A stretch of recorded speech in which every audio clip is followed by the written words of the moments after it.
Welcome, my friends. Today, I am bringing you something extraordinary, life-changing, and powerful. The ultimate, detailed, and deeply inspiring summary of one of the greatest books ever written, How to Win Friends and Influence People, by Dale Carnegie. This is not just a book. It is a revolution in the world of communication, relationships, and success. Over 30 million copies sold, translated into multiple languages, used by world leaders, entrepreneurs, and successful people across the globe. This is not just a summary. It is a life lesson. If you want to, build strong relationships, become more confident in conversations, improve your communication skills, win people's trust and respect, get more opportunities in life, and most importantly, influence people in a positive way, then this book is for you. In this series, I will break down every single detail of this timeless classic book into detailed parts. By the end, you will not only understand the book perfectly, but also improve your English listening skills as I will explain everything in an easy and engaging way. What will you learn in this summary? How to make people like you instantly. How to win people to your way of thinking. How to handle difficult situations without arguments. How to become a great leader without forcing people. How to change people's behavior without offending them. This book was written in the 1930s, but its principles are still being used today by some of the most successful people in the world. Let's look at a few examples. Warren Buffett, From Shy to Confident. Buffett, one of the richest men alive, credits this book for transforming his communication skills. He overcame shyness, mastered relationship building, and became known for his warmth, key to his success. Oprah Winfrey, Winning Hearts. Oprah built an empire by making people feel valued. She listened, appreciated, and connected deeply, proving Carnegie's principle. People care more about how much you care than how much you know. Barack Obama, Earning Trust. Obama influenced millions by respecting others, listening carefully, and staying calm. He proved Carnegie's timeless lesson.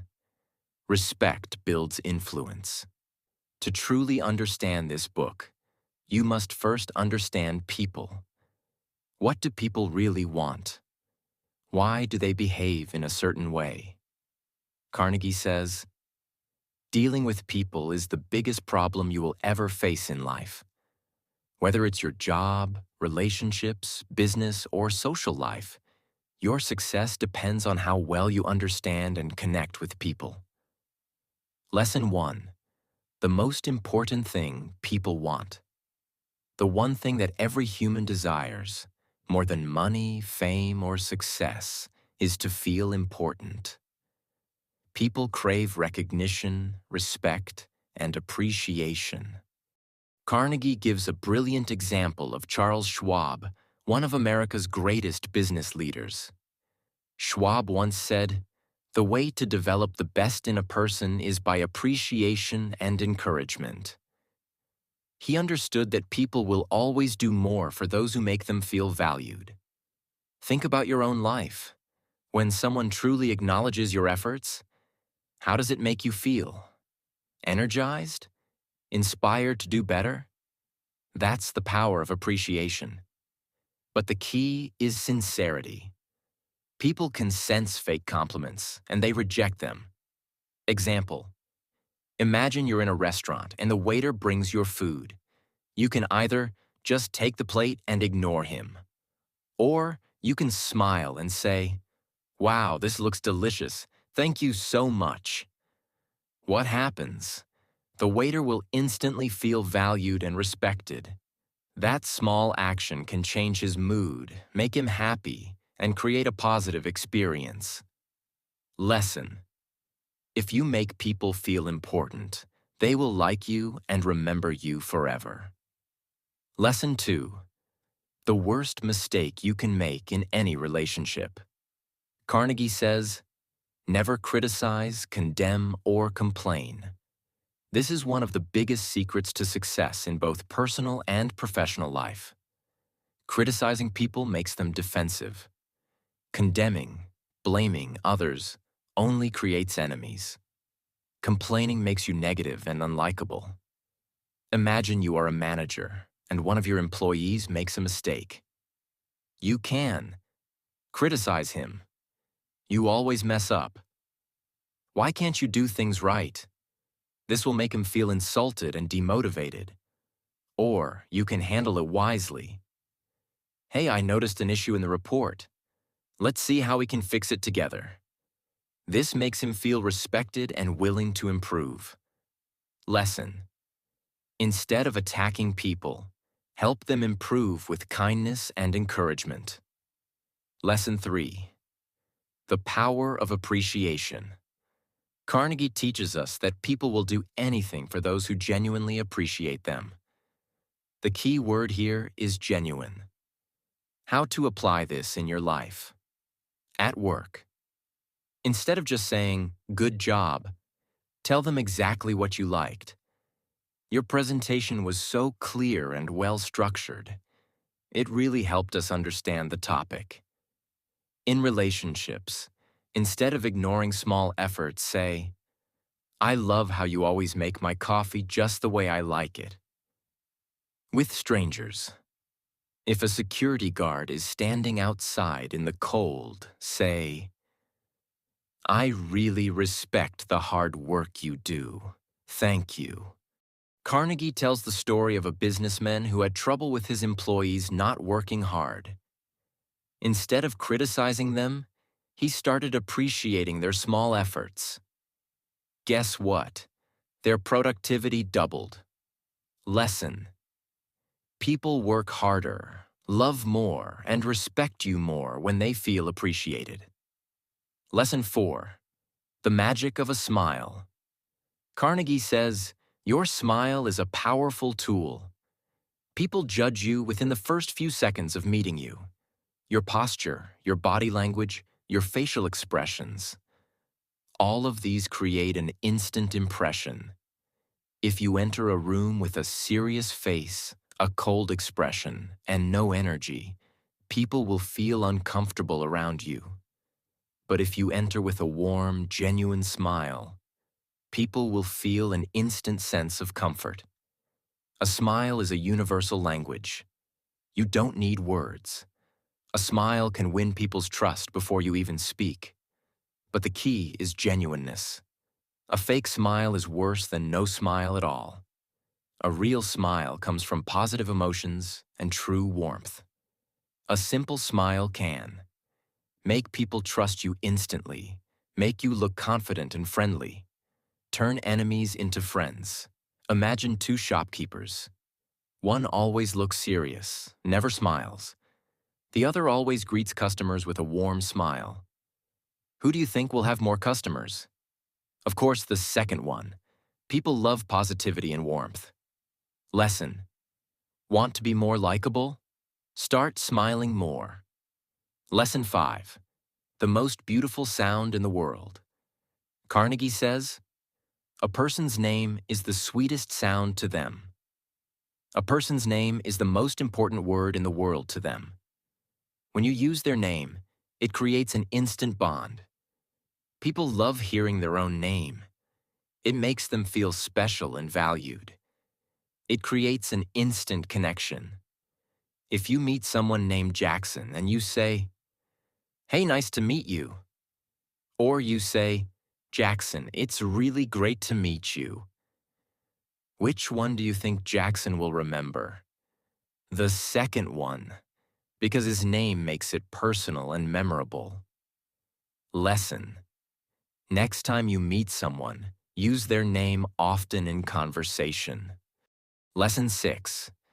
The power of genuine interest. If you want to make people like you, the first and most important thing is this. Show genuine interest in them. Most people go through life only thinking about themselves.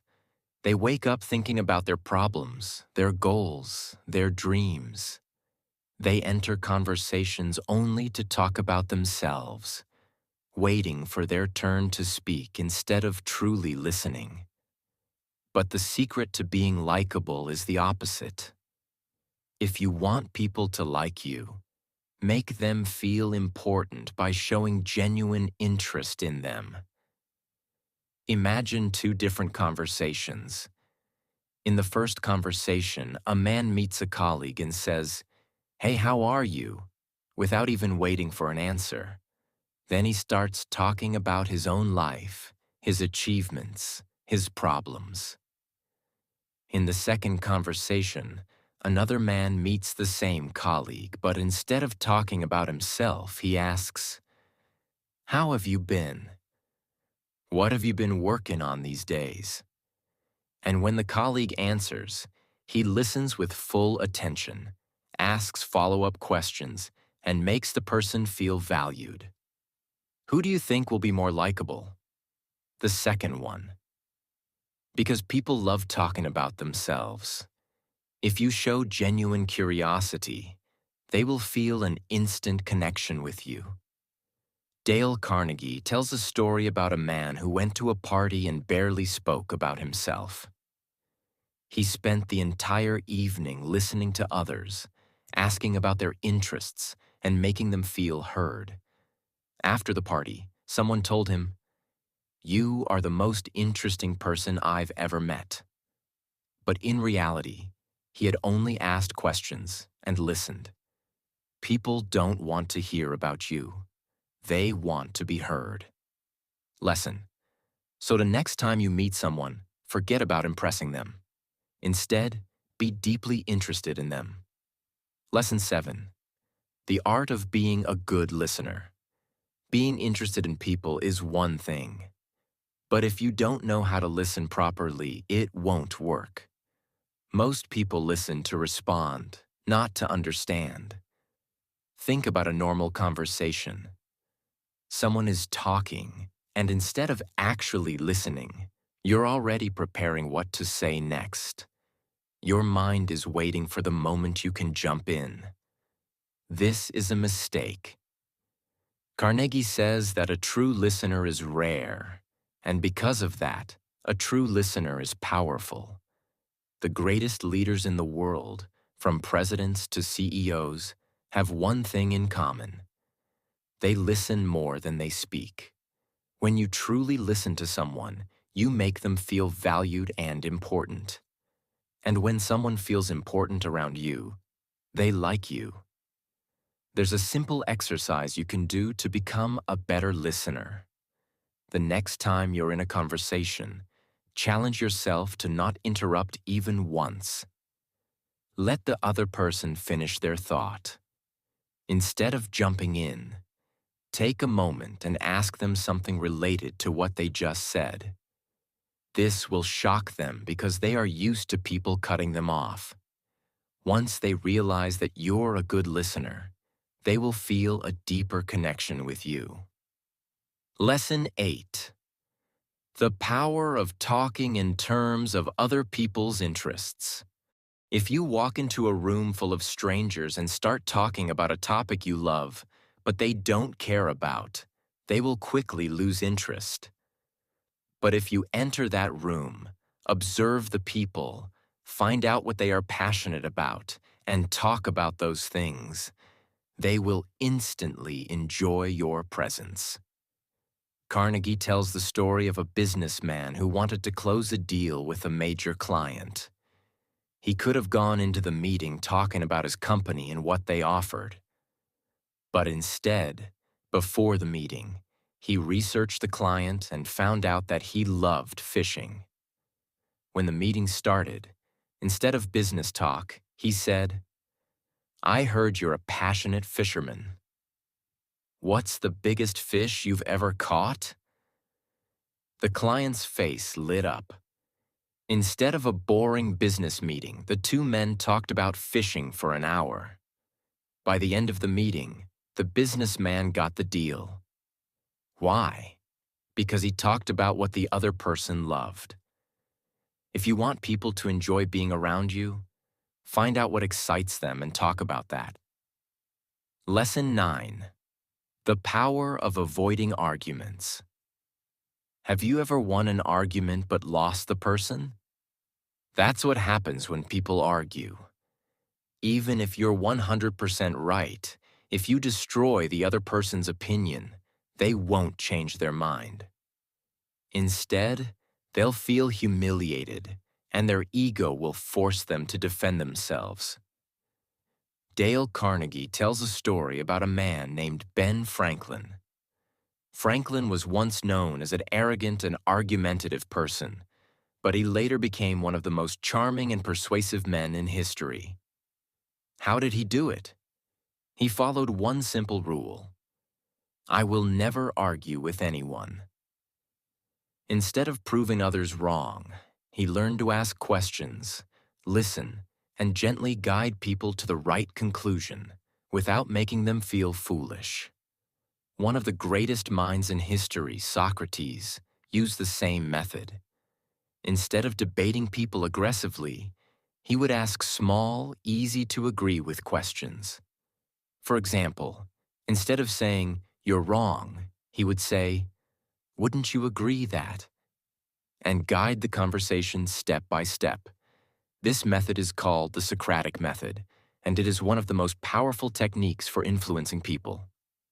Lesson 10. Admitting your mistakes. Immediately and honestly. Imagine two situations. In the first, a man makes a mistake at work, but when his boss confronts him, he denies it, blames others, and makes excuses. In the second, another man makes a mistake, but instead of defending himself, he immediately says, "You're absolutely right. I made a mistake, and I take full responsibility. I will make sure it doesn't happen again." Who do you think earns more respect? The second man. Most people hate admitting they are wrong because their ego gets in the way. They argue, justify, and fight, which only makes the other person more frustrated. But when you immediately admit your mistake, something magical happens. The other person's anger disappears. Instead of attacking you, they respect you. There's an example in the book where a man got pulled over by the police for speeding. Instead of arguing, he admitted his mistake before the officer even spoke. He said, "Officer, I was driving too fast, and I completely understand if you need to give me a ticket." The officer was so surprised that instead of giving him a ticket, he let him go with just a warning. Why? Because when you admit your mistake first, the other person doesn't feel the need to attack you anymore. So the next time you make a mistake, don't argue. Admit it immediately. People will respect you more, and conflicts will disappear. Lesson 11. Let the other person feel that the idea is theirs. People don't like being told what to do. They want to feel in control of their own decisions. So instead of forcing your idea, make the other person feel like they came up with it themselves. A powerful way to do this is by asking the right questions instead of giving direct orders. For example, imagine a manager who wants his employee to be more productive. A bad approach: you need to work harder. A better approach: what do you think we can do to improve efficiency? By asking a question, the manager makes the employee think and participate in the decision. The employee will feel ownership over the idea and will be more motivated to act on it. Carnegie gives an example of a business leader who needed his team to change their approach to sales. Instead of forcing the change, he held a meeting and asked, "What do you think is the best way to increase our sales?" The employees came up with the exact solution he wanted, but since they thought it was their own idea, they were excited to implement it. This is a psychological trick used by the best leaders. Instead of telling people what to do, guide them to the conclusion naturally. Lesson 12. Dramatize your ideas. People don't remember facts. They remember stories and emotions. If you want to convince someone, don't just give them cold logic. Instead, make your idea dramatic and engaging. There's an example in the book where a company was struggling to get employees to fill out reports on time. Instead of sending out boring emails saying, "Please submit your reports," the manager did something unusual. He brought an hourglass to the office and turned it upside down in front of everyone. The sand started falling, and he said, "This is how much time we have left before the deadline." It was simple, but it caught people's attention. By turning a simple request into something visual and dramatic, he made people act. This is why great speeches use stories, metaphors, and dramatic examples. When Martin Luther King Jr. gave his speech, he didn't say, "I believe in equality." He said, "I have a dream." When Steve Jobs introduced the iPhone, he didn't say, "We made a new phone." He said, "Today, we are going to change the world." If you want to influence people, don't just use words.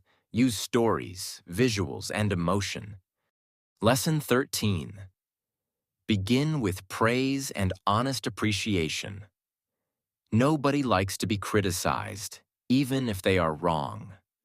The moment someone feels attacked, their ego goes into defense mode, and they stop listening. But what if you need to correct someone? How do you make someone change their behavior without making them feel bad?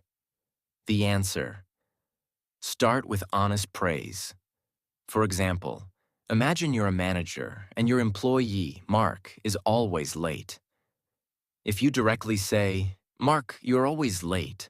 This is unacceptable," he will immediately feel attacked and justify himself. But if you start with praise, he will listen with an open mind.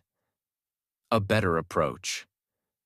"Mark, you are one of the most talented employees in this office.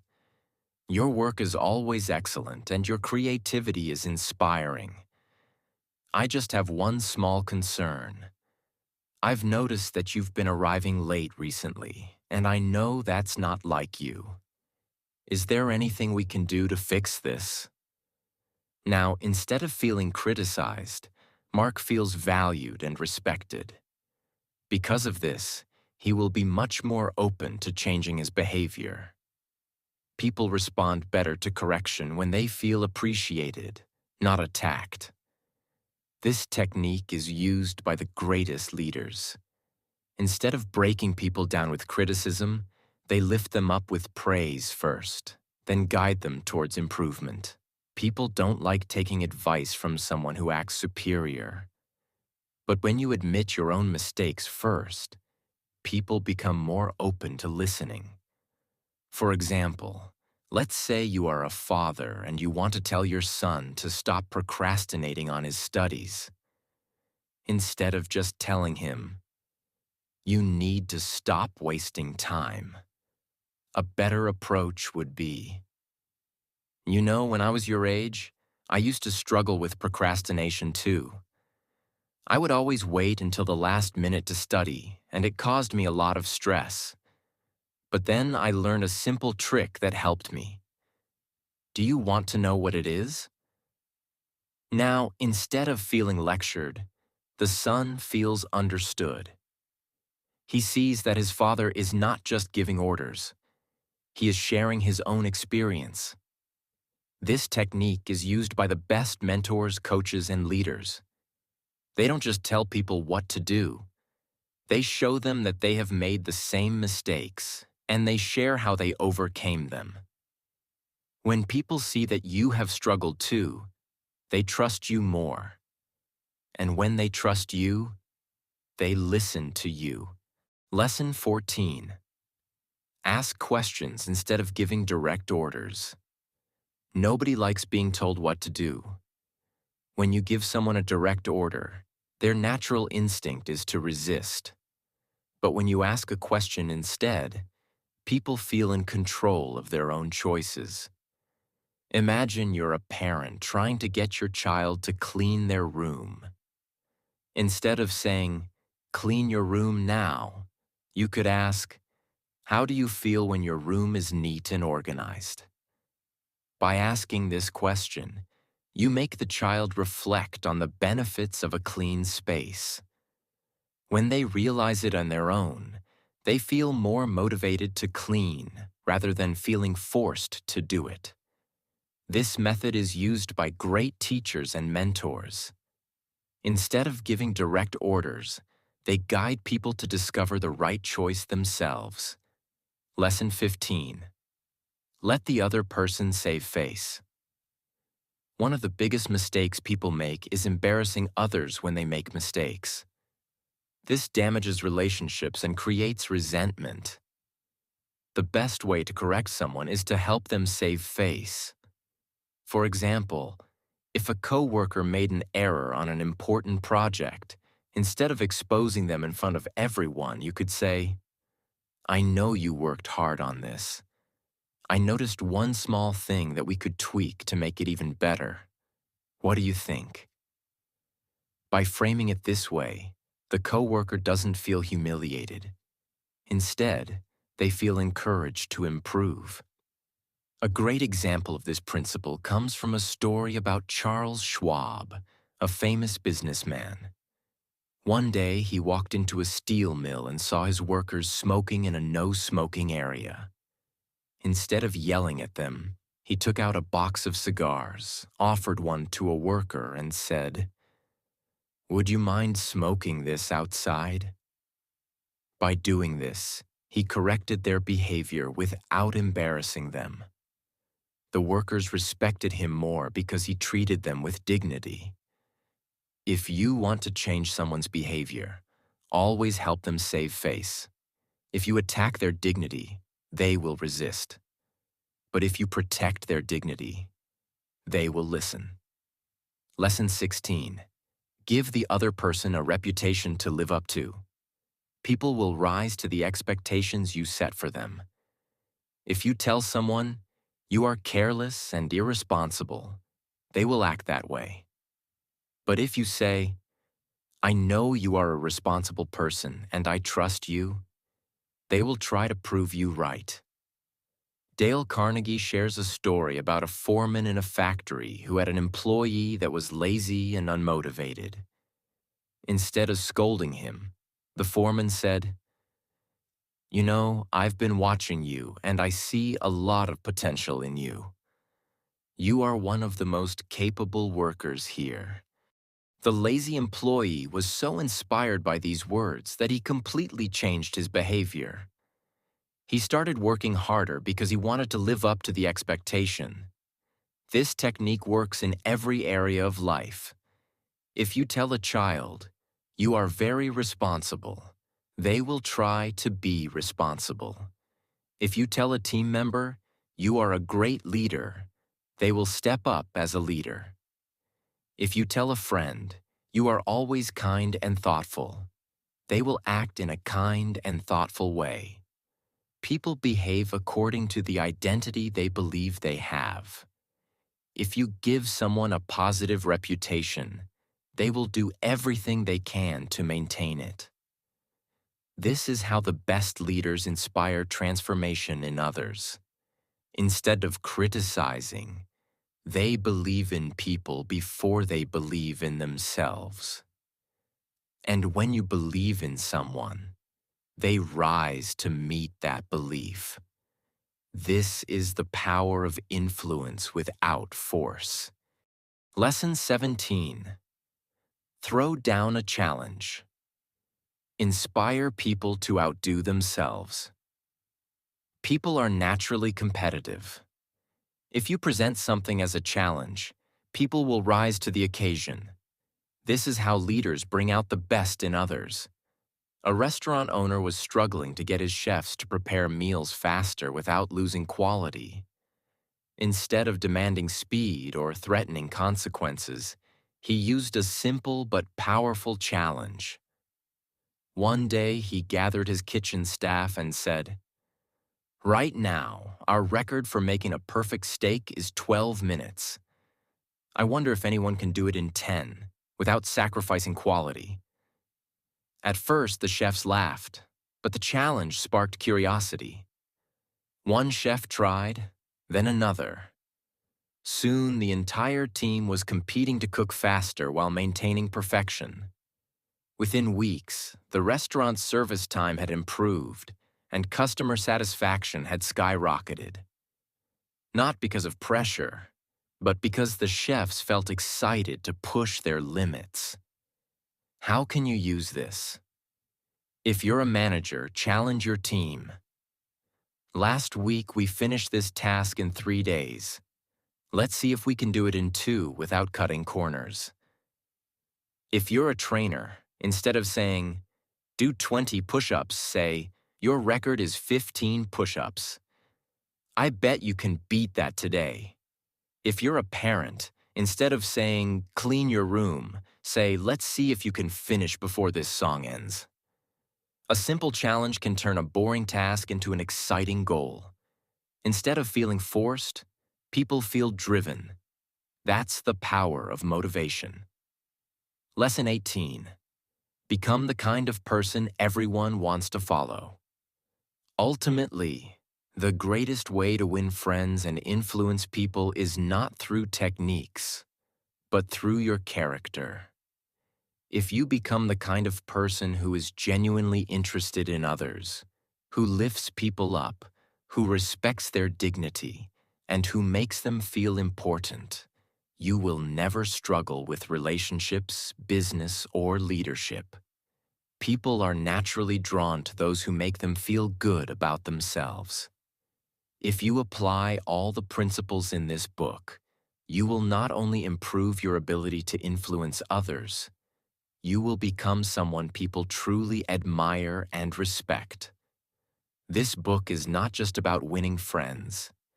It's about winning hearts, earning trust, and creating deep, meaningful relationships that last a lifetime.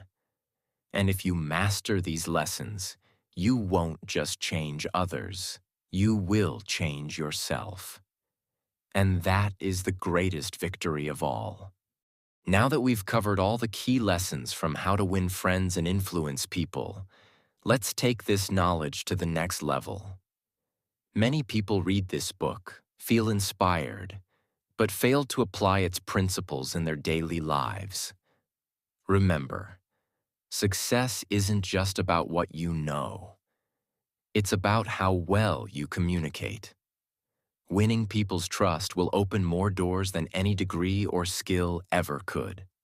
Every great leader understands one simple truth. Making others feel important is the key to influence and lasting success. Many people read this book, feel motivated, and then fail to see results. Why? Because they make some critical mistakes. Mistake 1. Trying to manipulate people. Some people use Carnegie's techniques to fake kindness and pretend to care just to get what they want. This never works. People can sense dishonesty. Solution. Apply these principles genuinely. Don't just act nice. Be nice. Build relationships for the long term, not just for short-term benefits. Mistake 2. Forgetting to listen. Many people focus so much on how they talk that they forget the most important part: listening. Carnegie said, "Be a good listener. Encourage others to talk about themselves." Solution. Ask more questions. Let people share their thoughts. Show interest in what others are saying instead of waiting for your turn to speak. Mistake 3. Giving up too soon. People expect results immediately. They try these techniques for a few days, don't see changes, and then give up. Success takes time. Solution. Keep practicing these principles every day. Stay consistent, and over time, your relationships will transform. Now, let's create a simple but powerful action plan so you can apply these lessons every single day. Morning routine. Start your day with the right mindset. Remind yourself that today, you will focus on making others feel important. Practice smiling in the mirror for 30 seconds. Set a goal. Decide how many people you will compliment or appreciate today. During the day, apply the principles in conversations at work or school. Greet people with a warm smile. Use their names when talking to them. Give at least one genuine compliment to someone. With family and friends, listen more than you talk. Ask about their day and show real interest. Find something to appreciate about them and say it.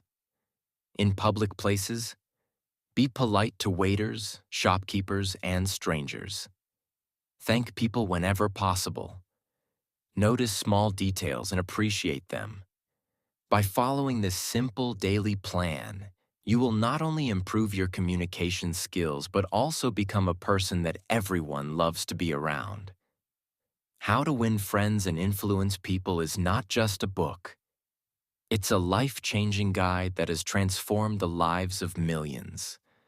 But the real power lies in using these principles every day.